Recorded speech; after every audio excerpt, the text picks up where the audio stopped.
against these guys? Well, I think, you know, they got a new single-file starting line, and what's going to happen is I think it's going to make it a lot easier for these guys to take it easy and not get into each other on the start. What's really coincidental is Shauna Robinson got a pole in the Busch Grand National race at Atlanta, and now she's on the pole here for Charlotte. This seems like a women's year, and that's great.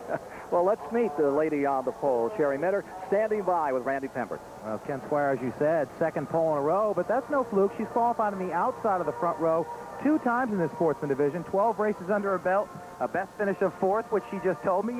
Sherry, I know you got to be thrilled to be sitting on the pole, but you'd like to go to victory lane as well. That's exactly what we're striving for. That's my next goal right now, is to sit in victory circle. So we've got our hands full tonight with Marty and Ronnie, but we're going to do our best. With all the people standing at home and watching, how do you get involved in something like this, a lady? Well, it's not that hard, really. You can decide whether you want to do it or not. Go to one of the racing schools, get some seat time, see what the car feels like, start out on a short track, and go from there. Okay, evidently she's a natural, and she'll certainly be one to beat here tonight. Dick Bergeron, I believe, is on the outside of row 1 at the present time. Oh, he's back. He's back on row 2. Dick, go ahead. He is back on row 2 with a fellow who won here last Saturday night, Ronnie Sewell. Same car, same team, same driver. Can we go 2 in a row? We're going to give it a good shot. This is the SOC FM103 Horseplay. Rock and K Ranch Chevrolet's been running great all week, and we just hope we can take it on up to the front. Well, you got all the sponsors in, but how about that throttle? Can you hold that throttle to the floor wide open all the way around here at Charlotte all night? Well, that's what it takes to run up front out here.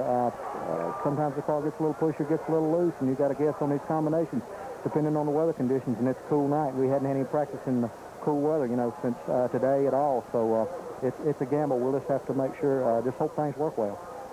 Saturday night was his first ever win on asphalt.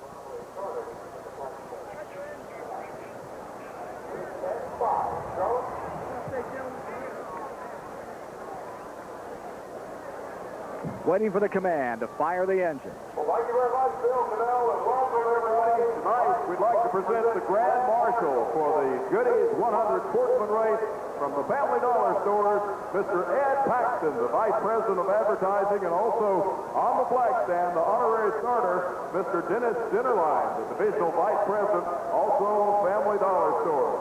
Here's Ed Paxton. Bill, thank you very much. It's great to be here tonight.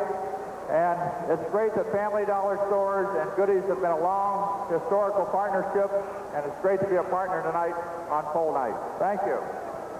And now, if you will, please give the command, Ed. Gentlemen and ladies, start your engine.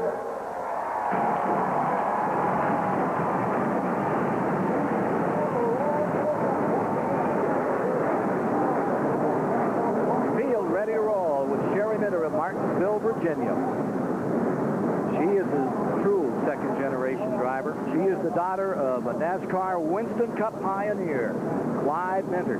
He competed back in the late 40s and early 50s. His kid's going to try tonight. Her husband serves as the crew chief out here for Sherry Minter as we get set for a go. You know, Ken, Sherry Minter really sounded together, very calm, wasn't nervous. I look for her to do pretty good tonight.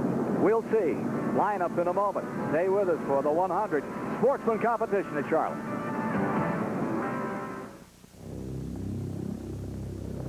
Minter of Martinsville, Virginia, will be on the pole for this event, number 61. Alongside, from Marietta, South Carolina, comes Marty Ward. They're going to go to a single file start. Correction on that. They've gone back to single file. Third position will be Ronnie Sewell, Shelby, North Carolina, former winner here. Then comes Gary Layton, starting in the 4th position. Going 5th tonight is going to be Tom Sherrill.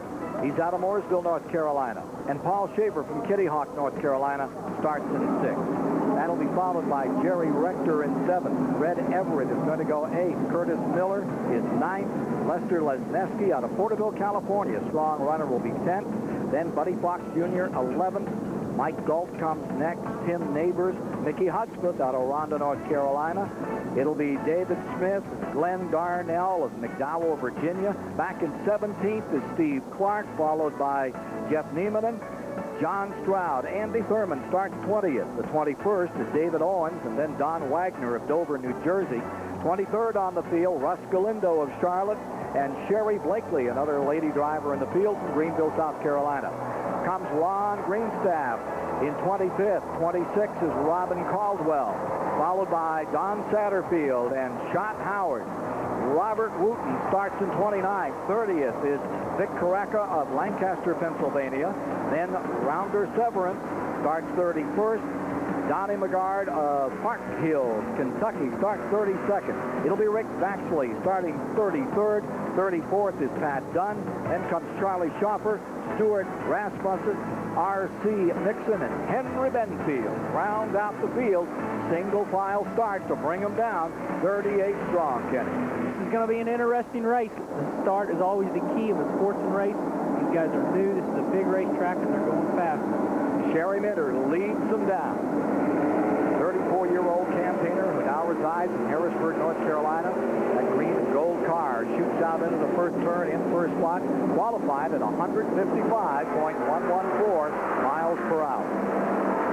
And she got off to a great start. We got to remember this is a series that Todd Bodine, Kurt Shelmerdine, crew chief for Dale Earnhardt started on, and we got a race for the lead already. Marty Ward down to the inside on Sherry Minter. He jumps for the lead, and as he comes up through, Ronnie Sewell is right with him. He's done a good job of giving everybody room. It's a good race, it looks like right now. We'll just have to, oh, we got a wreck already up in we got trouble up in 3 and 4. They're collecting about 5, 6 automobiles in a tangle in the back of the field. So caution is out, even on a single file restart before one lap has been completed. So we'll take another look at what happened as they tried to get them sorted out and underway here.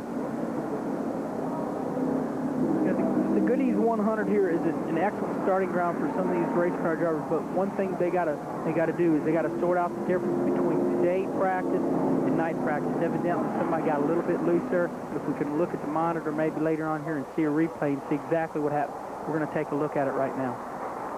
Take another look. Here's the 26 getting a little loose, getting tagged by the 09, and away we go. The 26 into the wall is John Stroud, and then others taking evasive action. They find themselves in the infield, up in the wall, getting all tangled right there. Ken, I think it started with the red number 40 car. Maybe we take one more look at that. The red 40 car looked like it slowed up getting into turn 3. The 26 car had to take evasive action, and then we all piled up from there. But we're glad he's okay. He took a hard shot in the driver's door, and that's one thing that's pretty dangerous in racing. The 09 was Russ Galindo who got into that hard. Okay, we're going to take another look at this, Ken. Watch. Let's look to the left of our screen here, okay? We're backing up. Okay, the red car right there, high going to 3. The 26 car dives low, gets sideways. The 09 hits him in the rear, and it's on the monitor right there. Mickey Hudspeth in the 40. Coming out of it just a little, and then the problem started just behind him from another angle. We don't know what happened to the 40 car. He slowed up definitely very considerably, and everybody at pace early in the race, you know, jockeying for position. Look at the 88 car here getting sideways, then down into the banking. 26. David Owens made a great move to get through there, but it's the 09 that's going to get thrashed on the end of this one. Russ Galindo out of Charlotte, North Carolina, and the 47 takes a lot of abuse. That's Donnie McGard of Park Hills, Kentucky. Back in a moment with more. Take a look at Pappy Darnell's car out of McDowell, Virginia. All this action up in turns 3 and 4 we were talking about. This isn't 3 and 4. This is turn 1. This is after that crash up here. He got himself all the way into the first turn, and 64-year-old Pappy Darnell thumped the wall. Did he thump it hard? Look for yourself. That's a pretty good thump, Kenny. You know, it's a bad situation. We were so focused on a wreck in turn 3 and 4, and down here in turn 1, that was a really bad wreck, and we hope he's okay. 64 years old, that's a pretty tough lick. See Vic Casera's car out of Lancaster, Pennsylvania coming in, and there's that 40 that got in the thrash up in the other end of the track. Mickey Hudspeth's car did get collected, and we can get more on that story right now.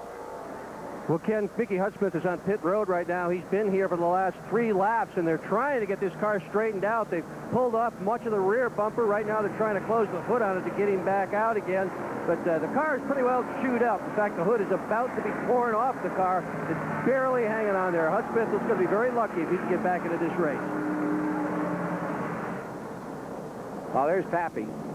64 years old. Remember he had such a great finish here a year ago? He sure did. Well, it's good to see he's okay. Like I said, these walls are pretty hard here, and you know, 64-year-old, he's in good shape, and came down here a year ago with a new wife.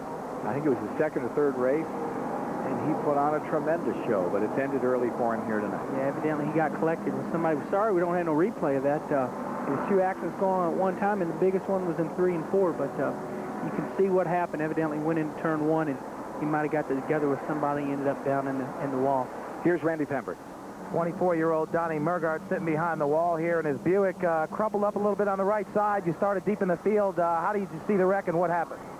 Well, it was about, 10 cars up from us. The car started spinning, and we tried just to follow the cars I was behind, and we thought we were okay. And the car came down and hit the wall. It came back down and hit me. There's not much I could do. I just went straight.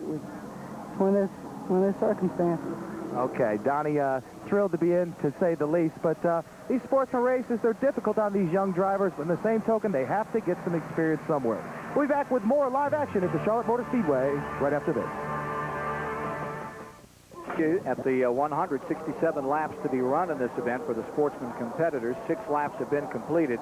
A 7-car wreck in turns 3 and 4 involved David Owens, Vic Casera, John Stroud, Rick Baisley, Robert Wooten, Galindo, and Donnie Mergard's car, all beaten up in turns 3 and 4. And Pappy Darnell, in a singular incident down in turn number 1, tore his car up. So there's trouble to be cleaned up on both ends of the racetrack, and we're still under caution here as the field continues to circle around and get ready for a start. Earlier today, Randy visited the Sportsman garage area to kick the tires and show us what's under the hood. This is the Sportsman garage area. It looks a lot like the Winston Cup garage area. Maybe that's because a lot of these cars back here are former Winston Cup and Busch Series cars. Now, under the rules and regulations of the Sportsman Division, there are some big differences. This car was formerly driven by Bill Elliott in the Busch Series. Now, they're both 3,500-pound cars, the Winston Cup cars as well as the Sportsman cars. Now, the big difference is the overall wheel length from one wheel to the other, 110 or 105 inches, where Winston Cup has to be 110. Now, the tires themselves, Winston Cup has gone to a radial tire. These are still bias ply tires, about $400 a set compared to $1,200 a set for a Winston Cup car. Maybe the biggest difference overall, the engines. 358 cubic inches, where these cars will push up about 300 to 375 horsepower compared to a Winston Cup car, which raises about 700 to 750 horsepower. There are 2-barrel carburetors on this car compared to 4 barrels on a Winston Cup car. But the biggest difference between the two series, well, it's the names on these race cars. Henry Benfield has G&G Lumber on the side of his car, where Bill Elliott, well, he has Budweiser. Thank you for that report on what these cars are that are running here tonight in this Charlotte 100. At the present time, Marty Ward stays in front, and the 4th place car, Sherry Minter, there may be a story developing there. Let's go to Dick Bergman. I'm with Sherry's crew chief, Tommy Johnson. Tommy, you've gone from 1st to 4th in just 1 lap. What's happened? Well, Dick, we pull a little taller gear than most of them guys, and due to the ring gear and pinion being different, we don't have any choice to do that, but it takes about 2 laps to get the car wound up. She'll be all right. She can race once she gets it wound up. What's your confidence level tonight? Mine? Or hers? Well, hers is great, and mine's about as good as hers is. We're just having fun. That's what she wants to do, so that's what we're doing. And they're doing it well. That's the crew chief and the husband. That's Tommy Johnson for Sherry Minter out here currently in 4th position. She's set on the pole. Ward comes by as the lead car as we get set to go once again. The 2nd place car is Ronnie Sewell out of Shelby, North Carolina. And 3rd would be Gary Layton, a North Carolina campaigner. Then comes Sherry Minter, and lining up in 5th on the restart, it'll be Tom Sherrill of Mooresville, North Carolina. Ken, this series is getting more and more popular. Humpy Wheeler is the one who invented this. Now he's gone also to the Legends Car Series, which is run on the quarter-mile on the front straightaway here at the racetrack. So, you know, what we're looking at right now is a new division with new names every year. Once again, I said Todd Bodine, Kurt Shelmerdine started in this division. And drivers year after year constantly trying to make their mark here on one of the most famous racetracks in the whole United States. Donnie Mergard in number 47 has rejoined the field. Light is off on the pace car. We're ready to go racing once again. When they come by, there will be 9 complete. 67 makes the difference. Interesting about Sherry Minter pulling a higher gear than some of the others. It is really interesting. You know, it's a situation where, you know, she got a good start, but as you've seen her come up off of turn 2, they dipped underneath her. She had her foot on the floor, and they just pulled underneath her. Nothing having to do with the women driver. She did it just like anybody would do, and she just had a little... She's got to get it wound up. So here's Richter in 6th, and Red Everett in 7th, and Curtis Miller 8th, and Lesniewski, the 98 car from California, in 9th. Bobby Fox Jr. in 10th as they get going. Let's see if that 61 drops back a bit on this restart from 4th. Pulling that long gear. It's pretty good right now. Front 3 break away, however, by about 6 car lengths. That's Ward, Sewell, and Layton up in front. Red car is Marty Ward. Watch Ronnie Sewell go to the inside. Start to work in that number 20.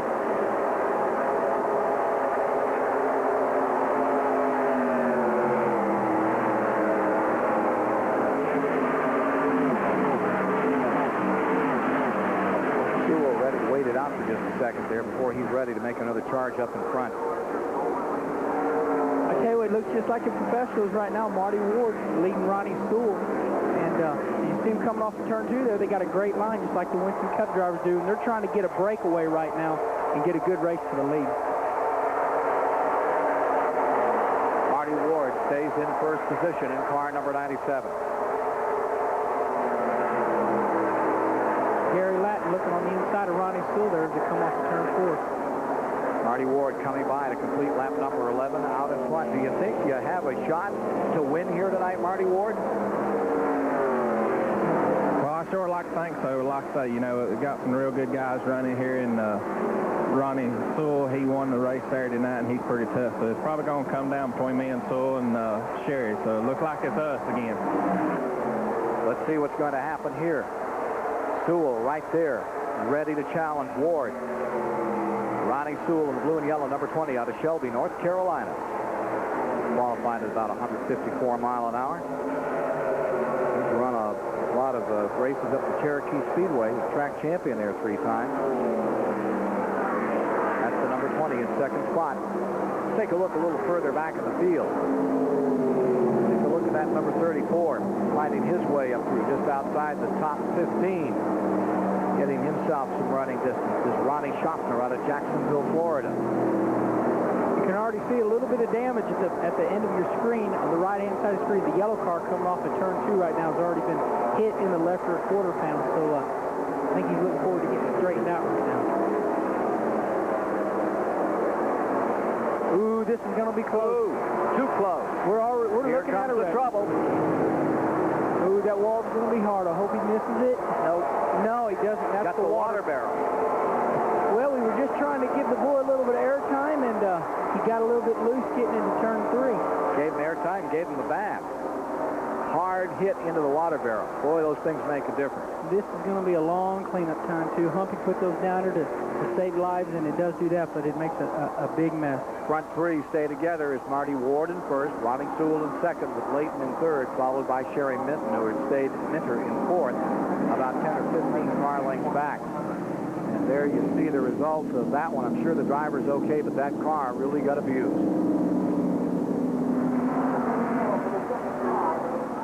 We'll be back to tell you more about the exploits of Robert Wooten of Anderson, South Carolina, when we rejoin you in just a moment.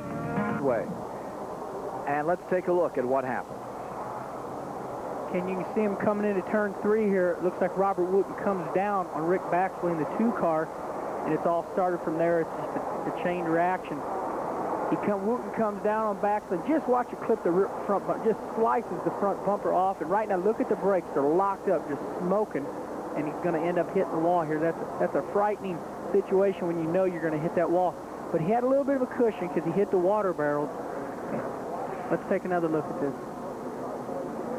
These two are in that incident, that first 7-car incident up here in turns 3 and 4 on lap 1. And I understand that a warning's been given to car number 2. The picture tells the story. Look at that. just clears the left front bumper off, and the wheels are locked up right there. And he's saying, please stop. Whoa. And it does almost. It whoa for Wooten. There goes the water barrel. They did their job, though. They really are successful. They sure did, you know, just almost like your airbag in your street car. And, you know, it's a shame we got to have a wreck like that, but, you know, at least we do all the things we can do in this racing sport, you know, and give them a little bit of cushion with those water barrels.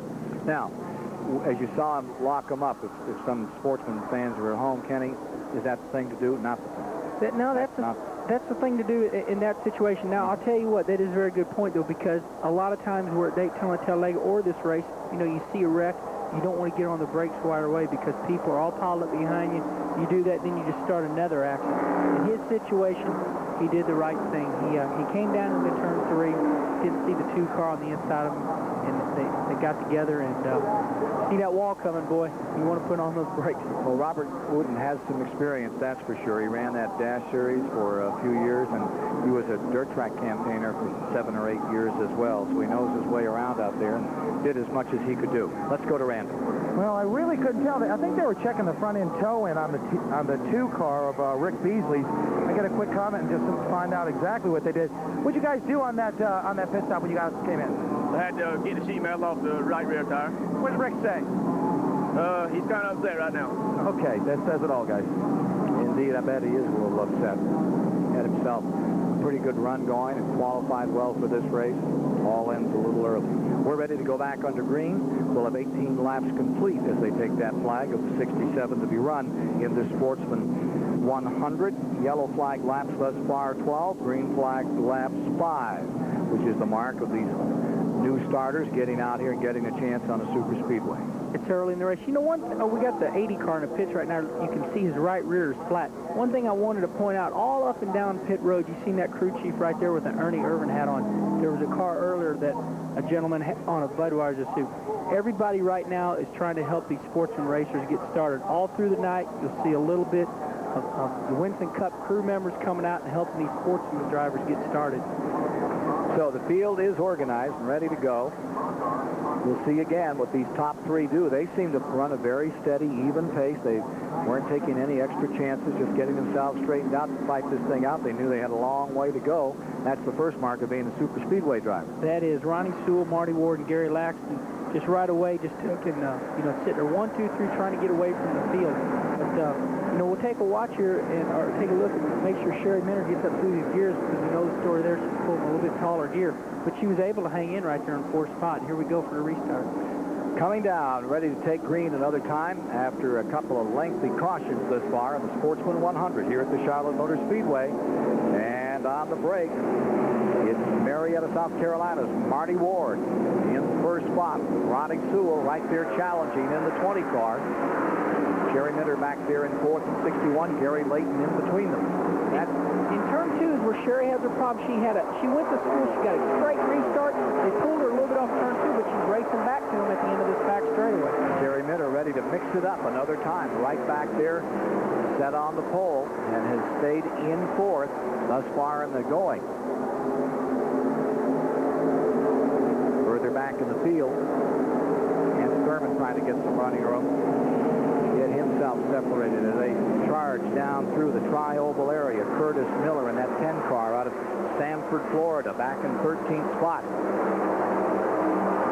And he's losing a spot here to R.C. Hickson in the 5. Meanwhile, there's Sherry Minter in the 61. She's in 4th, and it's Jerry Rector right there in the 81 pulling up the challenge. Coming by to complete 20 laps this time. It stays Ward in 1st, Sewell 2nd, Layton 3rd. There you see Sherry Minter in the 61 and the 81. That white maroon numeral car, Jerry Rector, Lesneski in the 98. He pulls up into 6th. There's the 98 into 6th. And Red Everett comes to 7th.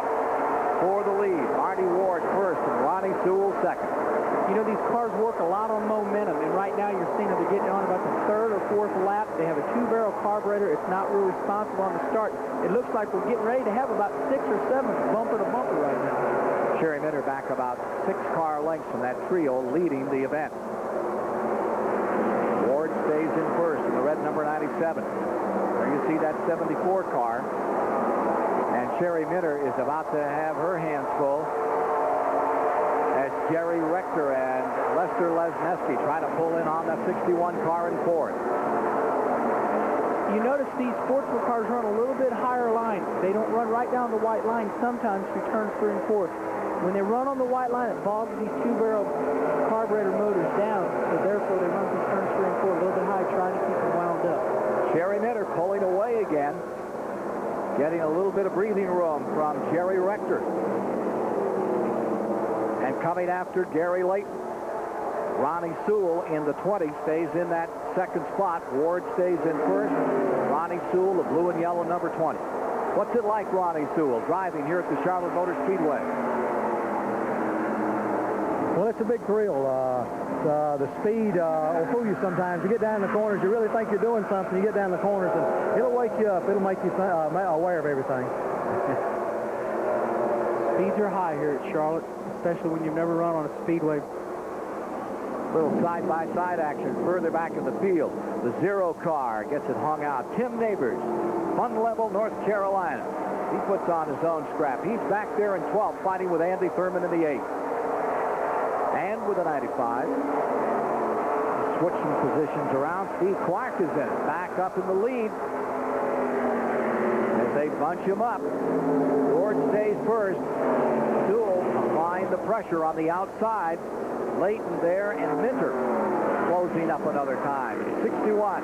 With her comes Jerry Rector in the 5 and Lesneski in the 98. A car that looks very much like the Haviland car in Winston Cup racing. That's right. They're trying to simulate right now, being big-time Winston Cup racers, and no better way to paint the car up like Ernie Irvin. He's running in 6th spot right now, doing a really good job just watching everything that's happening in front of him.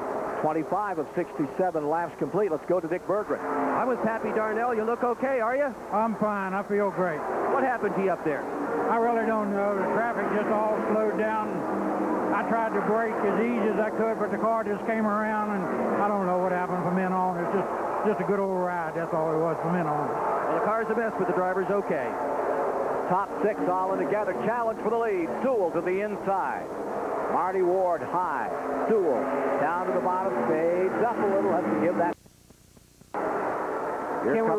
We were talking about earlier, turns 3 and 4 really bogged these cars down. You've seen Sewell trying to go to the inside of Marty Ward, just couldn't get it done.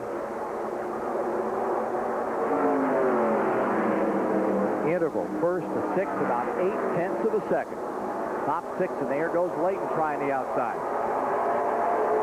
Top 6 coming through. Minter back there in 4th. And you got a fairly big-sized interval. There's Lesneski on the top end of those 6, and there's the interval back to Red Everett in the 60. He's running 7th. Tom Sherrill in 8th. Mike Galt in 9th. Everything has got calmed down here now. It looks like everybody's running a really smooth race, but this race for the lead is where it's at right now. Sewell is trying to put one on Ward, and it's one heck of a race. Front 3 separate again. Sherry Minter, Rector, and Lesneski. This fine sportsman event at Charlotte. Completed 31 laps, and let's give you the complete rundown on how the Sportsman 100 field is going. There are the top 3, which are Ward, Sewell, and Layton, and the story is just behind them. Back there is Sherry Minter in 4th. And as we follow the front 3, they stay pretty stabilized. But Minter is having her problems just a little further back. There's the trio up in front. Sherry Minter is being challenged right now as Leslie. He had a really good run on her. A little bit loose and upset the rear end. Usually when your car gets right up behind someone like that, it takes the air off the spoiler, makes her a little bit loose. But she's done a really good job. This is a heck of a race. Just watch him go down to turn 1. This is where his really strong point is the bend. See the cars. Robert Wooten is out. Some others out from that first lap crash that tore him up a little earlier. Take a look at that 10. scrambling further back in the field as we come to halfway on the event. Curtis Miller back in 20th. This is the battle for 20th spot, and Curtis Miller has more than a handful here. The 44 car getting up on the outside, and that's Jerry Neiman making fun to get around and looking very strong. Good, solid racing all over the mile-and-a-half Charlotte Motor Speedway at the present time. Sherry Minter, for the moment, is holding for that fourth spot. Lesneski is up there trying the inside and outside, not getting through. This is further back in the field, 20th position and back as they continue their own war. 44 car, Nimitz now up to 19th position. Here's Lesneski. The black, red numeral, number 98, up on the outside of Sherry Minter, who's set on the pole. Lesneski keeping the car freed up there. He's really gained a little bit on her. He's pushing her right down the front straight. He's peeking to the outside. He thinks he wants to go to the outside of her, but he's strong on the bottom of 1 and 2. Halfway in the event, and Sherry Minter is holding her own out there. She's running an excellent line. She sure is. You know, she's not doing no mirror driving. She's just holding her line. Lesneski needs to get around her. He's going to have to do it, looks like, on the outside. How do you feel about running against the opposite sex out there? I mean, do you get fired up? You're not supposed to, you know. No, well, I don't. I really don't. You know, you got to pretend. I mean, that right now he's got to be looking at passing a yellow and green car. You go to the outside right now. This might be the pass for 4th spot. Lester Lesneski coming up the outside, and he can't get through that time. Going to try it again. Hey, Lester, is this track fast to you? Actually, no. It feels like you're only going like 50 miles an hour. Honestly, I mean, how can that be? I don't know. You get, when you get out here on the highway, we go home, we'll be running 70 miles an hour, and you're thinking, man, we're not even moving. But you get used to this, and the track is so big that really, I don't have any idea how fast you're going until something goes wrong. And then you're going about 150 miles an hour. That's the key right there until something goes wrong. When you go to Daytona and you're wide open, you got to go around the racetrack wide open. You don't know how fast you're going sometimes until experience comes up and you spin out and you hit that wall really hard and it's hard on you. Look at this scramble for the lead. To the inside, Ronnie Sewell, the 20 car, the blue and yellow, and on the outside is Ward. They have run an excellent race. All the way to the mid-distance. They've been in first and second, working each other over. Here's Sewell getting down, and Ward giving him some room to make a run. Boy, that bottom lane is just too hard for Ronnie Sewell to get down. He gets down there and gets the car bound up. Ward keeps the car high, keeps that momentum going. And you can see that right now the high lane, Marty going around with that lap car right there, has put a little bit of difference between them. Fatback McSwain is the crew chief out here for Ronnie Sewell. I guess Mr. McSwain must be quite a magician. He's got that thing humming.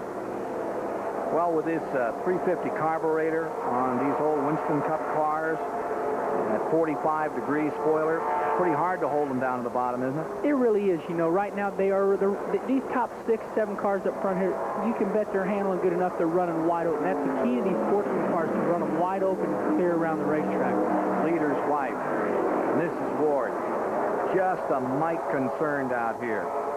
That's Gina looking on, fingers crossed, as Marty Ward tries to hold Ronnie Sewell for 4th place. Lesneski to the bottom. Minter falling back, and here comes Jerry Rector along to the bottom of the racetrack, and he's going to make a move in the 61. Sherry didn't get excited right there, and she said, hey, look, I'm not afraid to get up this spot. If I try to cut down, we'll get in a wreck. She lets him go on around, dumps back in, and she's learning a lot right now. So Lesneski, who was originally in 10th, up into 4th. Now there's the 43 car, and that one could be a key player. That's Paul Shaver out of Kitty Hawk, North Carolina. Ought to see him come rambling up through the field. He's back in 13th position at the present time in the 43. Meanwhile, back up front as we come to lap 41. There's how they picture, with Marty Ward first, Sewell in second. And an interval back to Layton in third, Lesneski then in fourth, Rector to fifth, and Sherry Minter falls to sixth. Gary Layton has lost this draft on these first 2 cars, and therefore Lesneski has caught him in the car that looks like Ernie Irvin's Winston Cup car right now is on the move down the back straightaway here behind Gary Layton. Coming around to complete 42 laps, and this is a dandy event with Marty Ward continuing to lead. Pressure being exerted by Ronnie Sewell. We'll be back with more in a moment. Motor Speedway, 44, 67 laps complete. Marty Ward stays out in front just barely as Ronnie Sewell continues to work him over. Taking a look down through the field, there are the top 5. Jerry Rector is up in there. Lesneski has come from 10th into 4th. Story up in front, 3 of them challenging for that lead at the present time. Take a look at Ronnie Sewell, who stayed right there in 2nd. Looks like he may have a little more to offer. Dick Berggren has more on that 20 car. Well, if he does have more to offer, Ken, he can thank Robert G., the famous the famous bodybuilder, I should say, the guy who has worked up more bodies for super speedways for wins than probably anybody else. And Robert G. had a stroke just as he was finishing this car. This may be the last car he'll ever work on. And Sewell realizes that this piece he's got probably shouldn't be raced. It probably ought to be in a museum. It is a tribute to Robert G. Well, the 74 car, Gary Layton, is the crew chief by Kenny Ratcliffe here. He seemed to be up and down. He was falling back a few paces before. He was back about 5 car lengths. Now he's fallen back up. Is he saying anything over the radio? Yeah, he's picked up a little push. We had him to change the line a little bit. It seems to be helping. What about, you don't want to loosen the car up too much under these circumstances, I'm sure, but if you get a chance, will you fix it? Yeah, we take some wedge out of it and pick it up a little bit. Okay, but they don't really want to do too much. These guys, he's running pretty good right now. What they're talking about there, when the crew chief said he's going to take some wedge out, what that means is there's 4 springs on each corner of the tire. Right now, the left rear tire has got too much bite. The left rear tire is really pushing in the ground, and he's turning the wheel clear to the left, and the front end wants to go up to the racetrack. So what they'll do is they'll take a screw and turn in the left rear or down in the right rear, and then it takes the tension off that tire. There you see the 3 car further back in the field. As it tries to ramble up through. Checking on position, you find it back in 24th. Rounder Severance, his uncle Ed Severance, once owned the Fireball Roberts car. A lot of family out here in this sportsman round. Marty Ward stays up in 1st. Sewell stays in 2nd.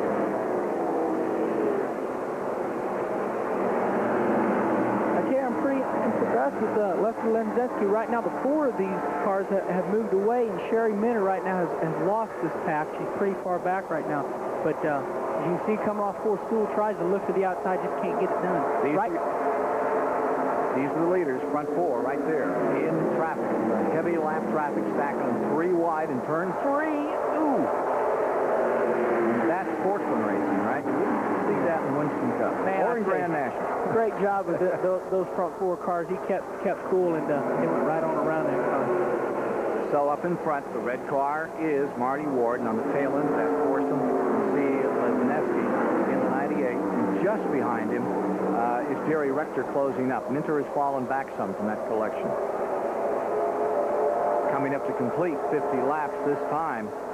Really impressive run by these top guys, Marty Ward, Sewell, and Layton. Marty Ward staying in front. Works in the shop of Tri-State Motors for Loy Allen. What about it, Marty Ward? What did you learn out here when you ran here the last time, last Saturday night? This is a brand new car. We hadn't really got to run it that much. You know, we come up here and test it, but it was real cool when we come test, and it got hot for the race. So we just kind of had a guessing game for Saturday night, and I hope we got it figured out for tonight. Well, we'll see. It's pretty good right now. Here he is ready to make another challenge. This is a move Ronnie keeps trying, but he can't get it done. Let's see if he can get it up underneath there right now. It doesn't look like he's going to do it. 97 Marty Ward just stays high and really gets some momentum going. Out of 4 and down the main chute. Lesneski now willing to take a gamble on going up the outside. Slides back in again. I tell you, they look like they're ready to move up a division, don't they? They are. Ronnie Sewell got it inside right now. Let's watch it as we go down this back straightaway. It looks like we're getting ready to run a heat race here. 4 cars for the lead. 97 on the outside in red is Ward, and here's Sewell breaking to the bottom as they come around to complete lap 52. He's going to have the advantage. No, sir. This is a great race. The leaders are racing. Lesneski says, hey, I'm going to go to the outside. I'm going to get part of this. Layton, Lesneski, Ward, Sewell. I mean, this is an unbelievable race. The lap car is the deciding factor right now to make them go back to single file. Using as a pawn. Drove that car right down on him and made him back off, made Sewell back off. Famous pick, mostly used by basketball teams. You ever done that? Oh, yeah. Lots of times. That's the name of the game. Boy, this really spread them out here, Ken. So as they come around to complete 53, Marty Ward driving a very smart race, stays in front. Ronnie Sewell is still the challenger. Leighton as Lesniewski there as well. Coming back to the final moments here in the Sportsman 100. 67 laps, 100 miles to be run with Marty Ward in command. Gets himself a bit of a breather over Ronnie Sewell in second, but Ronnie Sewell has a mirror full of Lester Lesniewski in third. Gary Leighton back and forth, Rector in fifth, Sherry Minter in sixth. Big jam session at the start. Put 7 cars in big trouble. But since then, it's been a pretty smooth event. We had one other caution just a lap or two later. Look at this battle. That's the 74. That's Gary Leighton in fourth and Jerry Rector in the number 81 in fifth. Rector's driven a smooth, clean race. 10 laps remaining in the event. Jerry Rector has come out of nowhere. He's run this whole pack down right now, but Leighton has lost the top 3, so right now we have a couple different races going on. The deciding factor here was that pick play by that lap car about 4 laps ago really separated everything, but it looks like Lesniewski has got the strongest car. That was Henry Benfield they used on that pick. There's the battle for second place. Lesniewski from 10th, up fighting for second spot now as he tries to go to the outside on number 20, Ronnie Sewell. They seem to have a lot more respect than we've ever seen before in the Sportsman Division. I think some of you drivers in Grand National in Kentucky have been giving them a little coaching, and it's really working out here. We really have, Ken. You know, what happens is NASCAR and everybody here at Charlotte Motor Speedway who have started this series has had Winston Cup Busch Grand National drivers hold meetings. We've had some people really get hurt in this division, try to sink it into their head, hey, look, you got radios when there's a crash, tell your driver there's a crash where it's at, tell them don't slam on the brakes, and therefore, you know, we've had some really good races here, and everybody has quit crashing so bad. Marty Ward stays in front. Keeps it a nice clean run, and he draws some clean air around him out there. Long way from his bumper back to Ronnie Sewell, who stays in second. And looking further back on the field, there you see the 17 and 38 continue their war. There, 17 is Mike Galt. He's in the 8th position. At 38 is Bobby Fox, as they continue to stay just in that top 10 battle. And take a look back here as the 20 car gets involved. Pretty serious running throughout the field, and all of it staying very even. That 20 car, Ronnie Sewell and Lesniewski. It looks like Marty Ward has found something. He's left the second and third place cars right now, and he's off and running. The race right now is these two. The second place car of Ronnie Sewell and the third car of Lester Lesniewski. Here's fourth and fifth place, Kenny. 74 car, Leighton. And the 5th position, that Jerry Rector, that South Carolina driver from Fountain in South Carolina. You know, I really believe that the draft is playing a little bit with these 2-barrel carburetors. They don't have much horsepower. They got to keep the cars freed up. What I mean by the draft is a car following one car right on its bumper, one car cutting the air for the other car. So that car to the right of Lester Lesniewski, see how he's pulling up on his rear bumper right now? He can stay right in line with that car, and he can use free air. He's not pushing no air. So there's the front of the field. Ronnie Sewell battling Lesniewski. That's the second as Marty Ward pulls away. Those front 6 have got themselves almost a quarter of a lap. Front 5 from the 6th place car, which continues to be Sherry Minter, driving her own race and driving well, and as her husband told us earlier, pulling a high gear and just running what the car has to offer and not getting herself in trouble. Up front, there's Ward. Here comes the chase in second place. Sewell and Lesniewski still at it. To the outside, putting a lap on R.C. Hickson out of Tennessee. Now there's the 61 car. Sherry Minter. Red Everett is very close to her. Meanwhile, in this battle for second spot, Lesneski crouching on the inside, shoulders his way in there. We're going to have a pick play again here, Ken. There's a slow car on the bottom line right here. They might get the timing right. He cleared him. Ronnie Sewell stays right there in that position as they fight their way into the back straightaway. I believe Lester's going to run out a little bit of time. He's done a great job moving into second, but Marty Ward is off and running right now. We only got about 4 laps to go. 63 complete. First to second's a matter of about 1 2/10 seconds. Lesneski getting himself a second place after that 10th place start. And there you see Marty Ward came off the outside of the front row. Ronnie Sewell stays third. Gary Layton holding fourth as he has pretty much the race. Take a look and replay at this battle again, Kenny. This is for second spot. Look at there. Lester gets into his left rear a little bit, causes Ronnie Sewell to get out of the gas maybe a little bit. Lester has more momentum, comes off the turn 4 and gets the spot. That was really close. And I don't believe it was deliberate. I think he just slid up. Oh, no, trying to keep his foot in the gas, because, you know, if he gets out of the gas with these 2-barrel carburetors, he can pretty well ride it off. I tell you, Lester right now, when he gets out of his car, he's probably going to say, I wish I had a little more time, because right now it looks like we only got about a lap and a half to go. With Ward in first, Lesneski second, Sewell in third, Layton fourth, Jerry Rector in fifth, and the pole sitter Sherry Minter back in the 6th position.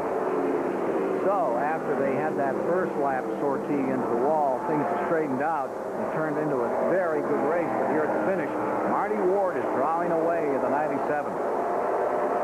Marietta, South Carolina campaigner gets a white flag.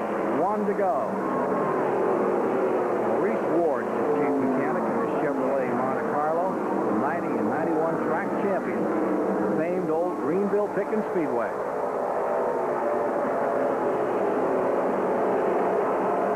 Still battling further back in the field. Look at this run coming down the line for their final lap that's being collected here. The car number 34 back in the 18th position. Claude Schaffner out of Jacksonville, Florida with a handful. And at the checkered flag, it's Marty Ward. Marty Ward successful. Lesneski in second. Ronnie Sewell completes it in third with Gary Layton fourth.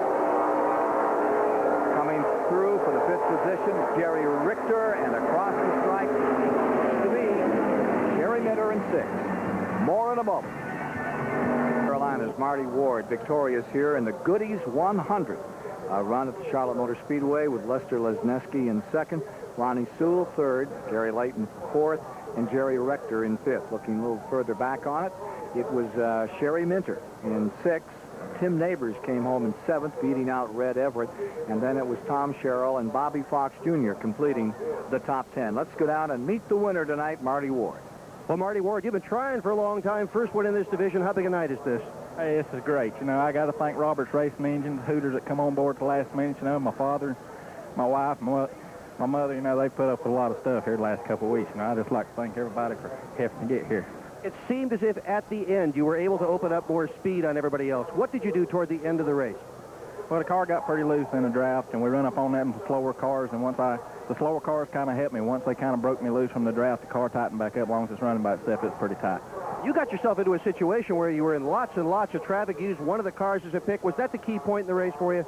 Yeah, I believe it was, because like I say, you know, the car was real loose long as Ronnie stayed tucked up to me, you know, and there's a few times I thought I lost it getting off, too. And like I say, when we caught the traffic and he had to back off, he lost the draft, you know, and I could run real great by myself, so it's just one of them things. Your crew on pit road was so excited. Your wife with her fingers crossed, everybody jumping up and down. Could you feel their emotion?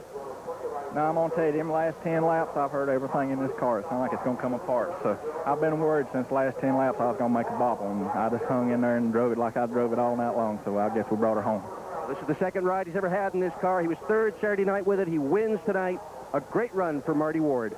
And a great run tonight for Lester Lesneski, second-place campaigner out of Porterville, California. Out there, they've grown some other pretty great champions. We'll talk about that right after this. Porterville, California is redwood country. They build them strong and tough out there. Richard Brooks came out of Porterville, California, contributed greatly to Winston Cup racing a few years back, won himself a race at Talladega. Now this Lester Lesneski comes over from that part of the country to run second here tonight, and let's meet the man. Well, Lester talking to his crew. He's got his wife just joined him. Lester, congratulations. Just said you never thought we'd come down here and speak with you. Well, we're here. And get your wife over here, too. Come on in here.